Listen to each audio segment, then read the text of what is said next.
नमस्कार दोस्तों, डोल में पोल चैनल में आप सब मित्रों का हृदय से अभिनंदन करता हूं। दोस्तों, जैसा कि आप जानते हैं, डोल में पोल चैनल का उद्देश्य समाज से तमाम जातवाद की बुराइयां यथा ऊंच नीच भेदभाव छुआछूत को मिटाना और समतामयी समाज बनाना, जिसमें कि सभी समान हों। ऐसा समाज जिसमें सबके लिए उन्नति के और विकास के समान अवसर उपलब्ध हों, ऐसा समाज बनाना। वैज्ञानिक समाज बनाना जिसमें अंधविश्वास और पाखंड और धर्म के नाम पर तमाम कर्मकांड, तमाम मंत्र संत्र, ये तंत्र और तमाम ये ज्योतिष विद्या, फलित ज्योतिष आदि सबका पाखंडों का विरोध करना, उनका पर्दाफाश करना और दोस्तों समाज को एक नई दिशा देना, नया एक संदेश देना, नया विचार देना। दोस्तों, ढोल में पोल चैनल आप सबके साथ मिलकर के ये निरंतर प्रयास करता रहेगा, ये मिशन आगे बढ़ता रहेगा दोस्तों। और इसके साथ ही ये हम देखते हैं कि पुराने हमारे धर्म ग्रंथों में किस तरह से तमाम अंधविश्वास और पाखंड,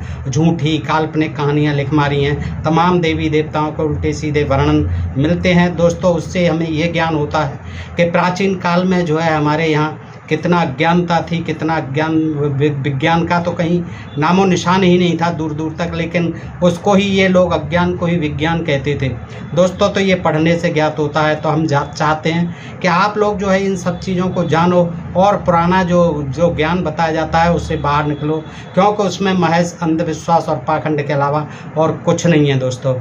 तो डोल में पोल चैनल का दूसरा प्रयास ये भी रहता है कि हम अपने जो वर्ण व्यवस्था थी उसके बारे में हमारा कहाँ क्या स्थान था, हम शूद्र वर्ण में क्यों धकेले गए, शूद्र वर्ण में कौन सी जातियाँ आती थीं, वो जातियाँ कैसे बनी, कैसे निर्मित हुई, उनके लिए क्या क्या नीति नियंताओं ने विधान बना रखे थे, किस तरह उनका जीवन पशुओं के समान जीने के लिए उन्हें बाध्य किया गया था। और इसके साथ ही हमारे जो महान पुरुष हुए जिन्होंने इस जातिवाद, इस छुआछूत और भेदभाव के खिलाफ निरंतर संघर्ष किया, उनको भी हम जानें। तो न केवल कथा कहानियों में ही हम देखते रहें, हम अपने बारे में भी जानें कि हम कहाँ थे और कहाँ हैं और कहाँ हमें होना चाहिए। हमारे महान पुरुष किस तरह से हमारे लिए संघर्ष करते रहे आजीवन।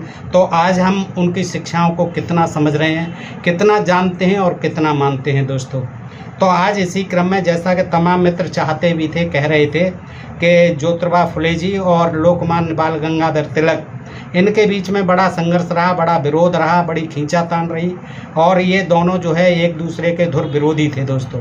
बाल गंगाधर तिलक जो कि चित्पावन ब्राह्मण थे और जिन्हें महान स्वतंत्रता संग्राम सेनानी बताया जाता है, लेकिन वो जातिवादी थे, बहुत जातवाद से ग्रस्त थे दोस्तों। और इसीलिए महात्मा ज्योतिराव फुले से उनकी कभी बनी नहीं और उन्होंने शूद्रों के लिए, सभी वर्ग, शूद्रों की सभी जातियों के लिए और स्त्रियों की शिक्षाओं के लिए कितना प्रयास किया ज्योतिबा फुले ने और कितना उन्होंने विरोध किया लोकमान्य तिलक जी ने। तो आज दोस्तों ये बड़ा देखने का विषय है, मैं आपके सामने रखता हूँ दोस्तों।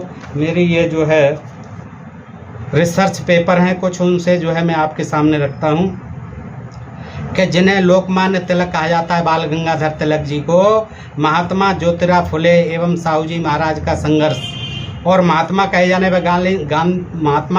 वाले गांधी व डॉक्टर अंबेडकर जी का संघर्ष, इतिहास वास्तव में उच्च जाति के वर्चस्व पर आधारित राष्ट्रवाद के खिलाफ शूद्रों, अति शूद्रों का जात विहीन समता समानता आधारित समाज का संघर्ष है। यानी कि बाल गंगाधर तिलक जी का ज्योतिबा फुले के साथ हुआ संघर्ष और महात्मा गांधी के साथ बाबा साहब अंबेडकर का जो संघर्ष हुआ वो किसके खिलाफ हुआ? शूद्रों के जाति विहीन समता और समरसता आधारित समाज का संघर्ष था दोस्तों। तिलक का कहना था दोस्तों, क्या कहते थे तिलक जी कि तिलक का कहना था कि ये चित्पावन ब्राह्मण थे दोस्तों। तिलक का कहना था कि गैर ब्राह्मणों को तो बढ़ईगिरी, लोहार एवं राजमिस्त्री के काम और दर्जीगिरी सिखाई जानी चाहिए। उनका जो दर्जा यानी जाति है उसके लिए वही जातिगत पेशा करना लाभदायक है, जैसा कि गीता में कहा गया, जैसा कि मनुस्मृति आदि तमाम स्मृतियों में कहा गया, जैसा कि महाभारत में कहा गया, जैसा कि रामायण आदि में कहा गया कि जितने भी वर्ण हैं अपने अपने वर्ण का काम करें, यही उनका वर्णाश्रम धर्म है। और शूद्रों का काम जो है तीनों वर्णों की सेवा करना है, बस यही उनका सबसे बड़ा धर्म है और यही उनके उद्धार का एक कारण बनता है, उनके मोक्ष का कारण बनता है, यानी ऊपर के तीनों वर्णों की सेवा करना। और ऐसा भी बता गया इस वर्ण व्यवस्था में कि ब्रह्मा के मुख से ब्राह्मणों ने कह लिया कि हम ब्रह्मा के मुख से निकले हैं और ब्रह्मा के मुख से निकल करके हम सर्वोच्च हैं। अपनी सुप्रीमेसी को उन्होंने स्थापित करने के लिए तमाम धर्म ग्रंथों में अपनी मान मर्यादा, अपना ही तमाम महिमा का वर्णन कर रखा है दोस्तों, ये आप देख ही रहे हैं। तो उसके बाद क्षत्रिय, उसके बाद वैश्य, फिर शूद्र, क्रमशः भुजाओं से और जांघों से और वैश्य पैरों से शूद्रों का जो अवतरण हुआ बताया ब्रह्मा जी के मुख से। ऐसी कथा कहानी गढ़ दी गई। तो यही था कि उन्होंने जो है तिलक ने इसी विचार को आगे रखा। आज़ादी के बाद का जो उनको कहा जाए कि दूसरा मनु महाराज, तो ये तिलक जी महाराज जो है दूसरे मनु महाराज थे।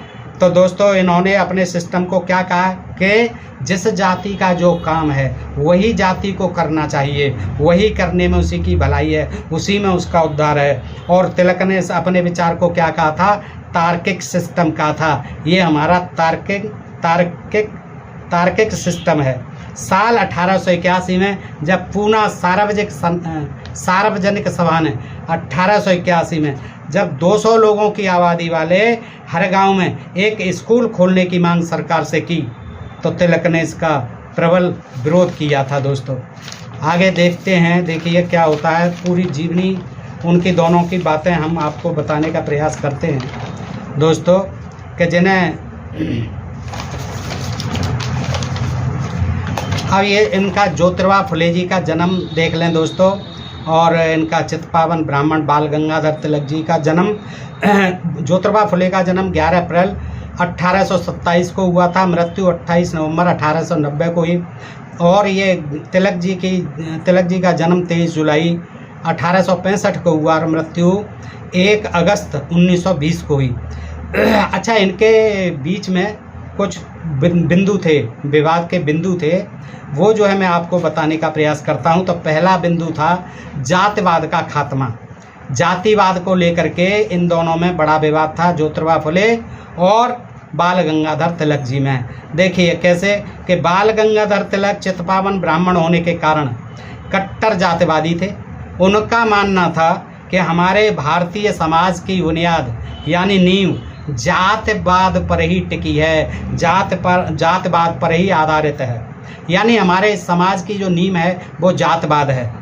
यदि हम जात पात रूपी नींव को ही खत्म कर देंगे तो उस पर खड़ी जात पात की इमारत भरभरा कर ढह जाएगी। उनको ये बड़ी चिंता थी। वो कहते थे कि अगर ज्योतिबा फुले जी जैसे कहते हैं कि समाज से जात विहीन समाज होना चाहिए, जातवाद को ख़त्म कर देना चाहिए, क्योंकि इससे जो है देश में तमाम असमानता फैलती है, तमाम भेदभाव फैलता है और तमाम शूद्रों का जो है इससे नुकसान हुआ है, तो इसको ख़त्म कर देना चाहिए इस जातिवाद को। लेकिन वो क्या कहते हैं कि ये तो हमारे समाज की नींव है और अगर हम इस नींव को हिला देंगे या हटा देंगे तो फिर ये जातवाद का महल जो खड़ा हुआ है इतना सुंदर, इतना मजबूत, ये कहाँ टिकेगा?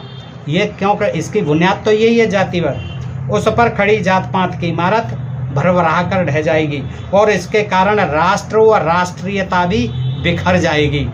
इसके विपरीत महात्मा फुले क्या कहते थे? महात्मा फुले कहते थे कि जात समाज में असमानता, विषमता, भेदभाव की जननी है, अतः जाति को समाप्त करना ही होगा। यही कारण था कि तिलक फुले को राष्ट्रद्रोही कहने लगे। तिलक जी महाराज क्या कहने लगे?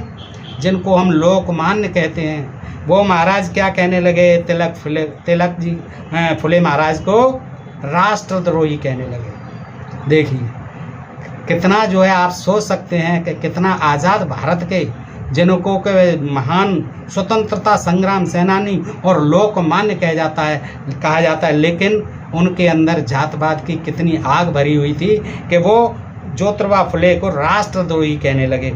ये मराठा पेपर निकलता था इन्हीं का ही, 24 अगस्त लोकमान्य जी का 24 अगस्त 1884 पृष्ठ 1 पर लिखा हुआ है दोस्तों। सबके लिए शिक्षा दूसरा विवाद का कारण। तिलक नहीं चाहते थे कि प्राथमिक शिक्षा यानी बेसिक एजुकेशन सबके लिए हो, ये तिलक जी नहीं चाहते थे। जबकि ज्योतिबा फुले जो है चाहते थे कि सबके लिए बेसिक शिक्षा कंपलसरी हो और सरकारी हो, और इसीलिए उन्होंने फुले के इस प्रस्ताव का विरोध किया। फुले सबके लिए समान शिक्षा की बात कर रहे थे। भाई सभी के लिए होनी चाहिए, कोई जातिवाद नहीं, कोई छूत अछूत नहीं, कोई ऊंच नहीं, कोई नीच नहीं, कोई स्त्री नहीं, कोई पुरुष नहीं, कोई भेद नहीं। स्त्रियों के लिए भी समान शिक्षा, अछूतों के लिए भी समान शिक्षा, और सामान्य वर्ग के लिए भी, उच्च वर्ग के लिए भी समान शिक्षा। साथ में पढ़ें, सब पढ़ें, ये ज्योतिबा फुले का कहना था। लेकिन वो क्या कहते थे, तिलक कभी नहीं चाहते थे कि सबके लिए वो प्राइमरी एजुकेशन। किंतु इसका तीव्र विरोध करते हुए तिलक ने आगे क्या कहा था कि कुणबी यानी शूद्र समाज के बच्चों को इतिहास, भूगोल और गणित पढ़ाने की क्या ज़रूरत है। कुणबी शूद्र समाज के बच्चों को इतिहास, भूगोल और गणित पढ़ाने की क्या ज़रूरत है। उन्हें अपने परंपरागत यानी जो सदियों से परंपरा से चले आ रहे हैं उन्हीं पेशों को अपनाना चाहिए। आधुनिक शिक्षा उच्च जातियों के लिए ही उचित है। देखिए, ऐसा आदमी जो आज़ाद होने के बाद भी इतनी लड़ाइयाँ हुई, इतने लोगों ने अपनी जान की कुर्बानियाँ दी, कितने बलिदान हुए, हंस हंस करके फांसी के फंदे को चूमा, और सभी लड़े, कोई हिंदू न मुसलमान, न कोई ऊंच न नीच, सब ने अपना जो है खून पसीना बहाया आज़ादी के लिए। और उसमें बाल गंगाधर तिलक, जिन्हों के लोकमान्य की उपाधि दी गई, लोक के मान्य महान स्वतंत्रता संग्राम सेनानी, उनके आप विचार देख लीजिए कि वो क्या कह रहे हैं कि नहीं, कुछ नहीं, ये कुणबी और शूद्र, ये समाज के लोग, ये क्या है, इन बच्चों को इतिहास, भूगोल और गणित पढ़ाने की क्या ज़रूरत है। पागल हो गए हो क्या है? क्या ज़रूरत है इन्हें तो अपने बाप दादाओं का जो पेशा है वही करते रहना चाहिए, जो परंपरा से सदियों से होता रहा है, हमारी मनुस्मृति आदि स्मृतियों में लिखा हुआ, जो हमारे भगवान श्री कृष्ण जी कह गए हैं उसमें कि अपने अपने वर्ण के पेशे ही करें, इसी में उद्धार है। तो दोस्तों आगे क्या कहते हैं, तीसरा बिंदु था सार्वजनिक यानी सरकारी धन से सबको शिक्षा। तो फूले जी की मांग थी कि नगर पालिका के स्कूलों में सबको सरकारी धन से शिक्षा दी जानी चाहिए। लेकिन तिलक महाशय का क्या कहना था कि सार्वजनिक धन से नगर पालिका को सबको शिक्षा देने का कोई अधिकार नहीं, क्योंकि इसके लिए उन्होंने तर्क क्या दिया। उन्होंने कहा कि सबको सरकारी धन से शिक्षा दी जानी चाहिए नगर पालिका के स्कूलों में, ये महात्मा फुले ने कहा।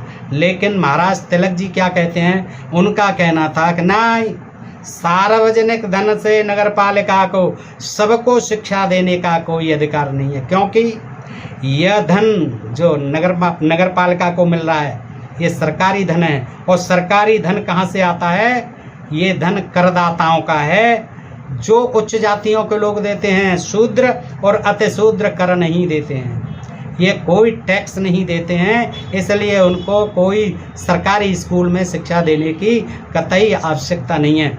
मराठा 1881 पृष्ठ 1 पर लिखा है ये दोस्तों। अब चौथा जो है वाद विवाद का जो मुख्य जो है बिंदु था वो है स्कूलों में प्रवेश। फूले जी चाहते थे कि सभी स्कूलों में सभी जातियों के छात्रों को बगैर किसी ऊंच नीच के, बगैर किसी भेदभाव के दाखिले दिए जाएं। किंतु तिलक ने महार और मातंग जैसी अछूत जातियों के स्कूलों में प्रवेश का सख्त विरोध किया कि नहीं, सबको समान नहीं, सबको स्कूलों में प्रवेश नहीं। ये जो महार हैं, ये जो मातंग हैं, अतिशूद्र हैं, अस्पृश्य हैं, अछूत हैं, इनको जो है अछूत जातियों के स्कूलों में प्रवेश का सख्त विरोध किया। इन जातियों का, जो अछूत जातियां जितनी थीं उनका उन्होंने सख्त विरोध किया तिलक जी ने। देखिए दोस्तों, ऐसा ये जो ज्ञान आपको आज तक नहीं होगा, और आप सोच लें कि देखिए ब्राह्मणवादी मानसिकता जो है कहाँ तक काम करती थी, जिन्हें हम स्वतंत्रता संग्राम सेनानी कहते हैं, जिन्हें महात्मा गांधी कहते हैं। इन लोगों में भी जो है देखिए कितनी जातीयता का दम्भ भरा हुआ था, कितनी जे हीन भावना से देखते थे अछूतों को और दलितों को। जब वैसे कहते हैं हिंदू हैं, ये हमारे भाई हैं, हरिजन कहते थे गांधी जी, उन्होंने भी मजाक किया हरिजन कह करके। तो दोस्तों हमारे साथ सदियों से यही मजाक होता चला है और आज भी मजाक हो रहा है। आज की भी जो शिक्षा है वो बाल गंगाधर तिलक जी इन्होंने जो कही थी वैसे ही धीरे धीरे बढ़ रही है उसी ओर। ये जो है वंचित किए जा रहे हैं, पढ़ेंगे नहीं। जब उच्च प्राइवेटाइजेशन हो जाएगा, सभी कॉन्वेंट खुल जाएंगे, सभी अंग्रेजी स्कूल हो जाएंगे, वहाँ जो है कहाँ इतनी फीस दे पाएंगे। जो मज़दूर हैं, जो किसी प्रतिष्ठान में नहीं है, कहीं कुछ नहीं है, खेतिहर मज़दूर हैं, गरीब मज़दूर हैं, तमाम जो है वैसे ही धंधा करते हैं मजदूरी का, वो कहाँ से अपने बच्चों को पढ़ा पाएंगे। फिर वही आ रही है कि उन्होंने कह दिया था नहीं बेसिक शिक्षा नगर पालिका के सरकारी धन पर इन बच्चों को पढ़ाई नहीं करनी देनी है, शिक्षा नहीं देनी है, क्योंकि ये टैक्स का पैसा है और ये शूद्र और अतिशूद्र कोई टैक्स नहीं देते हैं। तो और इन्होंने ये भी कहा, तिलक ने महार और मातंग जैसी अछूत जातियों के स्कूलों में प्रवेश का सख्त विरोध किया और कहा कि स्कूलों में केवल उन्हीं जातियों के बच्चों को प्रवेश दिया जाए जिन्हें प्रकृति ने, यानी जिन्हें कुदरत ने, यानी जिन्हें विधाता ने इस लायक बनाया है, यानी इस प्रवेश के लायक, शिक्षा के लायक बनाया है। देखिए, यानी जो ऊंची जातियों के, जो उच्च जातियों के, सवर्ण जातियों के हैं। वैसे कोई सवर्ण अवर्ण नहीं होता दोस्तों, कोई ऊंच नीच नहीं होता, लेकिन ये व्यवस्था ही ऐसी बनाई हुई है जिसे हम हिंदूवादी या ब्राह्मणवादी व्यवस्था कहते हैं। ये ब्राह्मणवादी व्यवस्था है जिसमें ब्राह्मणों का वर्चस्व है, सुप्रीमेसी है, और उसमें जो है क्षत्रिय वैश्य शूद्र उनसे निम्न है। तो दोस्तों उन्होंने साफ कह दिया। देखिए, आइए Bhattacharya educationing the nation document, educating the nation document number 49 पृष्ठ 125। अब पांचवा बिंदु है दोस्तों विवाद का, लड़कियों की शिक्षा। ज्योतिबा फुले स्त्री शिक्षा के प्रबल पक्षधर थे। ज्योतिबा फुले चाहते थे और उन्होंने माता सावित्रीबाई ने स्कूल खोले थे, कई स्कूल खोले थे। उन्होंने सर्वप्रथम जो है स्कूल स्त्रियों के लिए खोल करके उनको शिक्षा दी, उनके लिए शिक्षा के दरवाजे खोले। तो इसी तरह ज्योतिबा फुले भी चाहते थे और ज्योतिबा फुले जी ने 1848 में अछूत बच्चों के लिए स्कूल खोला था, 1848 में, और 3 जुलाई 1857 को सभी वर्ग की लड़कियों के लिए अलग से स्कूल खोला था, क्योंकि ये जो है लोग ब्राह्मणवादी व्यवस्था के लोग नहीं चाहते थे कि स्त्रियों को कभी शिक्षा दी जाए। हमेशा इन्होंने जो है स्त्रियों को पर्दे में रखना चाहा और स्त्रियों को घर की 4 दीवारी में कैद करना चाहा और उसको जो है घर की तमाम सेवा शुश्रूषा टहल चाकरी में व्यस्त देखना चाहा, केवल बच्चों का भरण पोषण और जन्म देना केवल चाहा, और उन्होंने कभी स्त्रियों को शिक्षा नहीं दी। तो ये देखिए आज़ाद भारत में भी शिक्षा के किस तरह से इनका विरोध किया तिलक जी ने। देखें आप, ये तो केवल एक वानगी भर है दोस्तों, सभी ऐसे ही थे तिलक जैसे ही, कि ज्योतिबा फुले स्त्री शिक्षा के प्रबल पक्षधर थे और चाहते थे कि सभी लड़कियों को स्कूलों में समुचित शिक्षा का प्रबंध किया जाए। तिलक ने लड़कियों को शिक्षित करने का प्रबल विरोध करते हुए लड़कियों के लिए स्कूलों की स्थापना के विरोध में आंदोलन चलाया। ना, ये हरगिज नहीं, ये तो बेइज्जती है। लड़कियों को घर से बाहर जाना, लड़कियों को स्कूल में पढ़ाई के लिए जाना, नहीं, तिलक ने घोर विरोध किया इसका। Educating women and non Brahmins, educating women and non Brahmins is loss of nationality, Bal Gangadhar Tilak, the nationalist agenda in Maharashtra. आगे दोस्तों देखते हैं, छठा बिंदु है किसानों के संबंध में।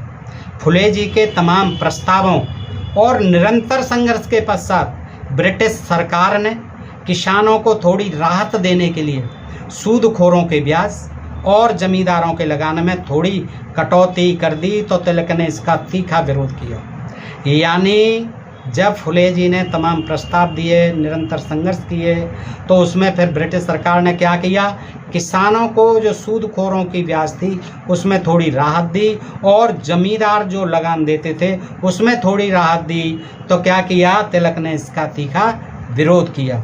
ज्योतिराव फुले देश भर में व्याप्त जाति और वर्ण व्यवस्था के खिलाफ थे और समाज से इसे मिटाना चाहते थे। तो दूसरी ओर बाल गंगाधर तिलक, जिन्हें हम लोकमान्य की उपाधि देकर महान स्वतंत्रता संग्राम सेनानी मानते हैं, वे देश के दबे पिछड़े लोगों की तरक्की में कितने बाधक थे, यह जानकर उन्हें उनका स्वतंत्रता संग्राम सेनानी तो कहना कदापि नहीं बनता।